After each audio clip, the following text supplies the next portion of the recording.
అన్యమార్గ విచారం ఏంటికే ఓ మనస సారము ఏ రామనామ సారమే కానీ అన్యమార్గ విచారం ఏంటికే. అక్కడేమో తారక మంత్రము కోరిన దొరికిన అన్నాడు. వారు వీరు తెలియడు వార్తలు వినలేనే రామనామము మారతోని లావణ్యుడైన రఘువీరుని నామ సుధారసమును సారెకు పానము చేసి జగద్విహారుడై వెలయు నారాయణ నారాయణ అనుచును వారము శరదంబుద విపుడవు శ్రీ నారదముని వాల్మీక జాతునికి కూరిమిని ఉపదేశించలేదా అంటే వాల్మీకి నారదముని రామనామాన్ని ఉపదేశించాడు కదా.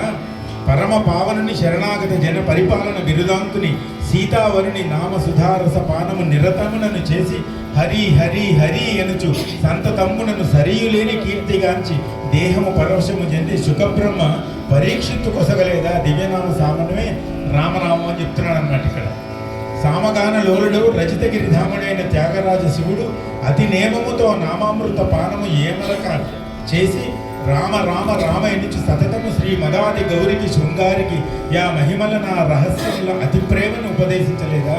శివుడు పార్వతికి ఎంతో ప్రేమతో రాముడి యొక్క నామంలోని అమృతాన్ని అంతా కూడా ఆవిడికి చెప్పాట. అంటే ఎంత అతిశయోక్తిగా చెప్తున్నాడు చూడు, అసలు మామూలుగా ఉపదేశించలేదా.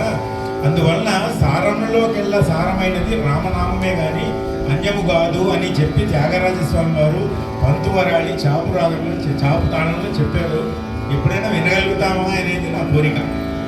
జయతు జయతు రామ మంత్రం జన్మ సాఫల్య మంత్రం జన్మ మరణ ఖేద క్లేశ విచ్ఛేద మంత్రం సకల నిగమ మంత్రం సర్వశాస్త్రైక మంత్రం రఘుపతి నిజ మంత్రం రామ రామేతి మంత్రం అదే తారక మంత్రం అన్నా. ఈ మంత్రం యమదూతల పాలిటి మృత్యువు నమ్మన్నా మాయలలో పడబోకన్నా పుణ్య నదీ స్నానం ఎందుకన్నా అన్ని రూపంలో ఉన్నది మన రాముడన్నా. రామ కథను వినువన్నా జన్మ జన్మల పాపం వినునన్నా తథ్యముగా ఇక పుట్టుట ఉండదన్నా. రాముని నమ్మిన వారికి కష్టాలే లేవన్నా. తారక మంత్రము దొరికిందన్నా మనము ధన్యులమన్నా. దైన్యము వీడి అన్యములొదలి గమ్యము చూపు ధన్యమైన రామమంత్ర మహిమ ధన్యాసిలో వినుమన్నా. తారక మంత్రము కోరిన దొరికింది.